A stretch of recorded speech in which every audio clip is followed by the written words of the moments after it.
नहमदुहु व नसल्ली अला रसूलिही करीम अम्मा बाद फ़अऊज़ु बिल्लाहि समीइल अलीम मिनश शैतानिर रजीम बिस्मिल्लाहिर रहमानिर रहीम रब्बि इश्रह ली सदरी व यस्सिर ली अमरी वहलुल उक़दतम मिन लिसानी यफ़क़हू क़ौली रब्बि यस्सिर व ला तुअस्सिर व तम्मिम बिल खैर।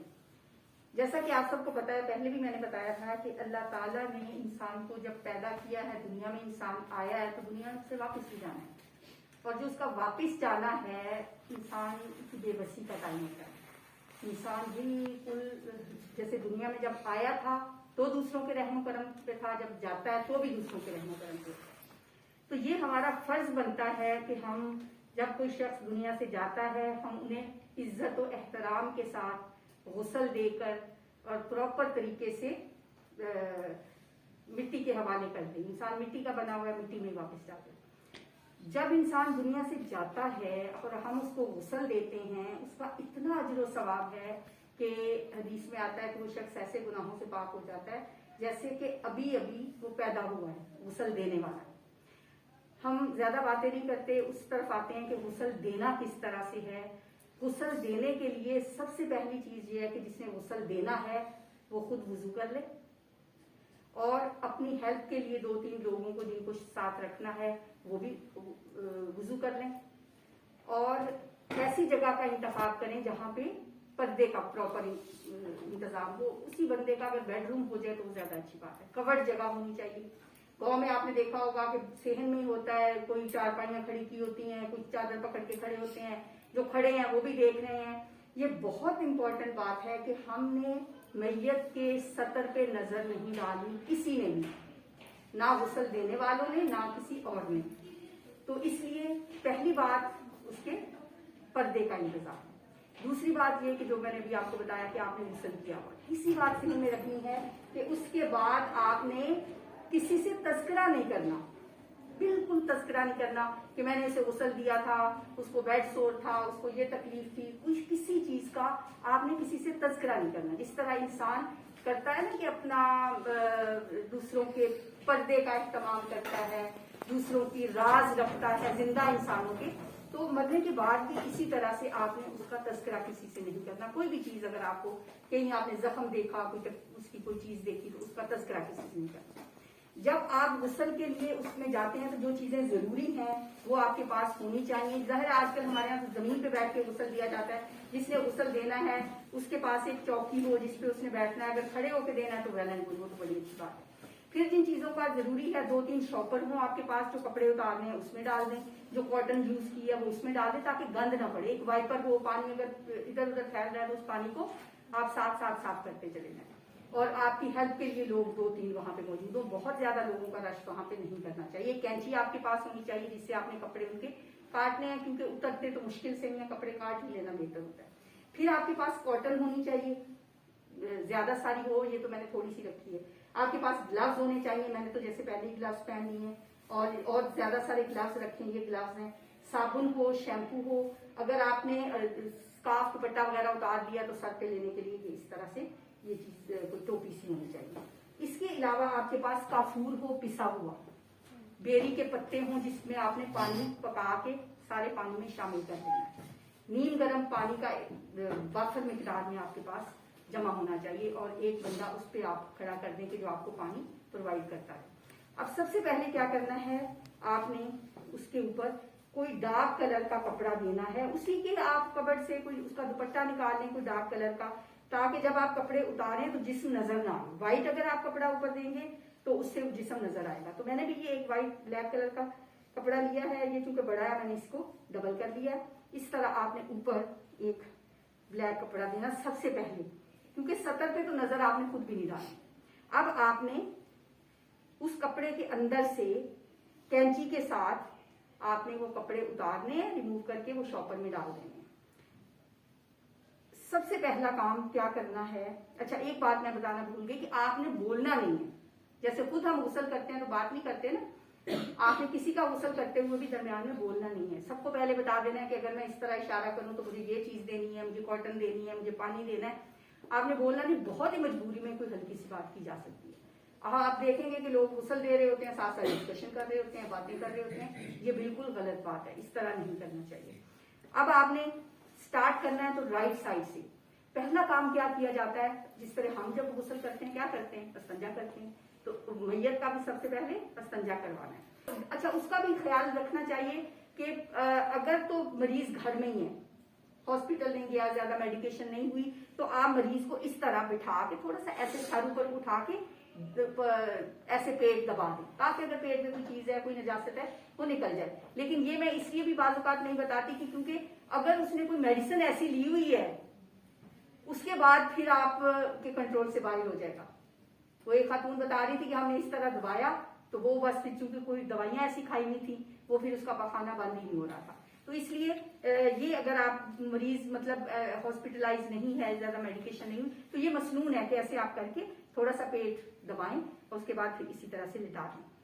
और उसके बाद फिर अब संजा कैसे करवाना है आपने कि अगर कोई बेटी है उसकी वो करना चाहती है, उसके साथ हेल्प ले लें। एक कॉटन आपने लेनी है, पहले तो आपने ग्लव्स तो पहले पहने हुए हैं ना, इनके ऊपर आपने वो कपड़े की एक थैलियां साथ ही होती हैं, वो ऊपर चढ़ाएं और ज्यादा सारी इस तरह कॉटन पकड़ें और उस कॉटन के साथ ऊपर से एक बंदा पानी डालता जाएगा, कपड़े के अंदर से आपने अच्छी तरह से वो कॉटन से साफ कर करके वो कॉटन आपने इस तरह अलग करती जाना है। अच्छी तरह से जब आप इस्तिंजा करवा लें, खूब वाफर पानी बहा के साफ कर लें, फिर आप वो ग्लव्स उतार के दूसरे ग्लव्स पहन। अब आपने जिस तरह हम अपना वुजू जैसे करते हैं वैसे स्टार्ट करना है, राइट साइड से शुरू करें। सबसे पहले मोस्टली दो तरफ अगर दो लोग बैठ जाए ना, जो इस तरफ है पहले एक हाथ इधर से धोया, एक दूसरे में इधर से दूसरा हाथ धोया। हाथ धोने के बाद फिर कुल्ली उस तरह से नहीं करानी जैसे हम अपनी कुल्ली करते हैं, ऐसे कॉटन ली, उसको साफ गीला किया, दांतों के अंदर इस तरह मुंह के अंदर वो गीली कॉटन 3 दफा आपने ऐसे कॉटन लेते जाना है और मुंह पे फेर के, तो एक तरह से ये कुल्ली हो गई।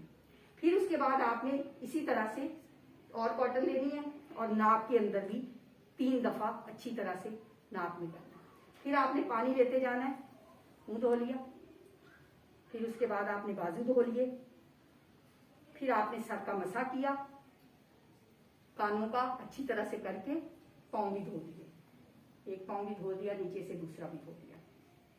अब आपने बाल खोल लेने, चोटियां अगर जो बांधी हुई है जिस तरह से भी बाल खोल के, साबुन है तो आप साबुन से, और अगर शैम्पू है तो शैम्पू के साथ अच्छी तरह से आप उसके बाल धोएं। बाल धोने के बाद अब आप जिस्म पे साबुन लगाना है, आगे भी लगाएं, इस तरह से एक करवट दिला के इस तरफ पीछे से साबुन लगाएं और इधर से करवट दिलाएं, इधर अच्छी तरह से साबुन लगाएं, पूरे जिस्म पे साबुन लगा के अब पानी बहा के अच्छी तरह से वो साबुन भी उतर गया, सारा नीचे से जगह भी साफ कर दें, खुला पानी बहाएं। और उसके बाद आपने अब क्या करना है कि जो हम भी जैसे गुस्ल करते हैं तो आखिर में हम 3 बार पानी बहाते हैं ना, अपने सर पे डालते हैं, राइट पे डालते हैं, लेफ्ट पे, बिल्कुल इसी तरह से आप पानी से पूरे जिस्म पे 3 दफा या 5 दफा या 7 दफा आप पानी बहा दीजिए। अब आपका गुस्ल मुकम्मल हो गया। अब आपके पास एक टॉवल होना चाहिए, कोई सा तौलिया जैसे कोई ले लें या कोई इस तरह का कपड़ा लें, उसके साथ अच्छी तरह से बालों को वॉश करें, साफ करें, खुश्क करें, और जैसे टॉवल के साथ हम अपने बालों को इस तरह लपेट देते हैं थोड़ी देर के लिए कि ड्राई हो जाए।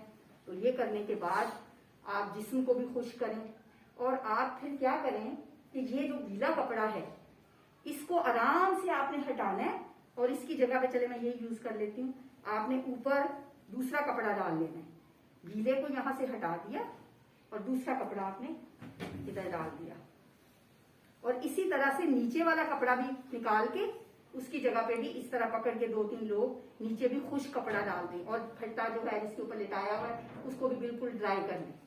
अब ये बिल्कुल जब वो ड्राई हो गया तो जो मैंने आपको शुरू में बताया था कि काफूर होना चाहिए, काफूर पीस के रखा हुआ हो, उसमें से आधा आप पानी में मिला लें 1 कप में और आधा आप खुश्क लेके वो आप कोहनियों पे, घुटनों पे, हड्डियों पे जो जो जगह है ना वहां पे आप खुश्क थोड़ा थोड़ा सा लगा, और जो बाकी का पानी में डाला था ये बाद में लगाना है, वो जो पानी में डाला था वो आखिरी पानी जो बहाएंगे ना वो पानी वाला पहले ऊपर बहा देना पानी, और आखिर में फिर खुश्क करके ये जो बाकी बचा हुआ काफूर है ये लगा देना। अब आपने करना है रैप करने हैं।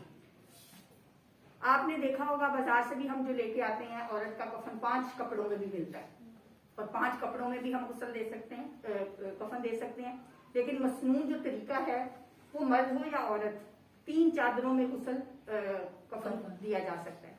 हाँ, वो फिर मतलब ये कि नबी सल्लल्लाहु अलैहि वसल्लम के जमाने में तो ऐसे ही दिया जाता था। बाद में फिर हमने उसको थोड़ा थोड़ा उसमें जो तब्दीलियां की, एक कुर्ता बना लिया, एक सीना बंद बना दिया, वो चीजें वो चादरें 3 ही है, उन तीनों को काट के थोड़ा सा, बल्कि अब तो इतना ज्यादा और तरक्की हो गई है, कुछ लोग उसमें से पजामा भी बना लेते हैं। पजामे में नाला डाला होता है, बाकायदा मशीन रख के सिया जाता है और उसको पजामा पहनाया जाता है। कफन सिला हुआ नहीं होता। कफन तो वैसे ही जैसे एहराम की चादरें 2 होती हैं तो कफन की 3 होती है, ठीक है। औरत का ये है कि उसका चूंकि सर भी कवर करना होता है, उसी कफन में से अब मैं आपको बताती हूँ कि किस तरह से हमने सर कवर करना है, किस तरह से हमने इसको रैप करना है। अच्छा, अब ये आपका काम ये है कि ये चादर भी ना हटे ऊपर वाली, और आपका वो काम रैपिंग का भी हो जाए, और फिर हमने इसको निकालना है। अब सारे इस अमल में नजर नहीं पड़ी जिस्म पे किसी की भी। अब हमने, अच्छा ये जरूरी नहीं है कि कोई आपने राइट वाला पहले करना है या लेफ्ट वाला पहले करना है, आप कोई सा भी साइड पहले पकड़ के इस तरह जब आप करेंगी, पहले एक करेंगी तो ये वाला फिर आप चादर हटा देंगे, फिर आप इसको यहां से पकड़ के, अब चूंकि मैं तो खैर डेमो दे रही हूँ, वरना आपने ये ग्लव्स उतार देने हैं फिर और गीले होंगे ना चूंकि ये। तो इस तरह जब एक को करना है ना, अच्छी तरह से इस तरह रैप कर देना है, इसको इधर से लपेट देना है, इधर से भी, और साथ ही आपने इसी चादर का इस तरह से स्कार्फ बना लेना है।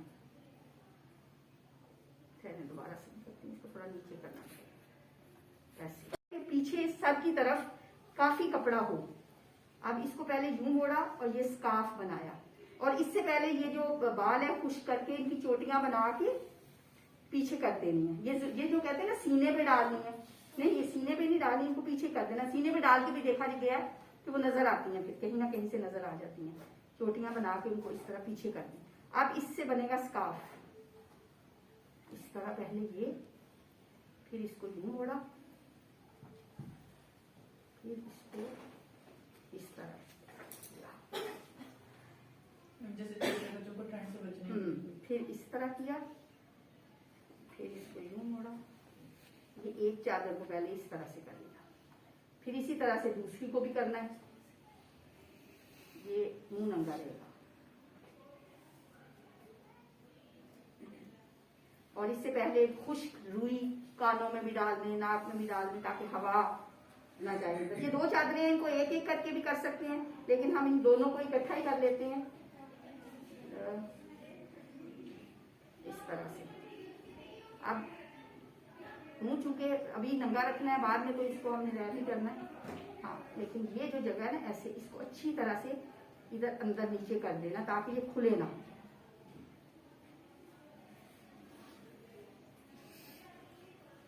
इसी तरह ये दोनों चादरों को बारी बारी पकड़ के इस तरह से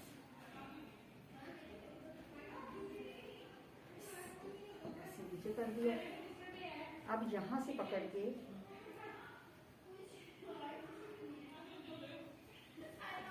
इधर घेरा लगा,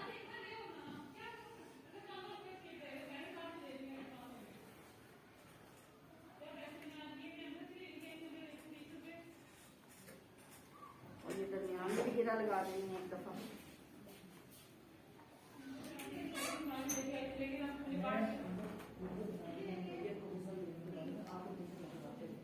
और इसी तरह इधर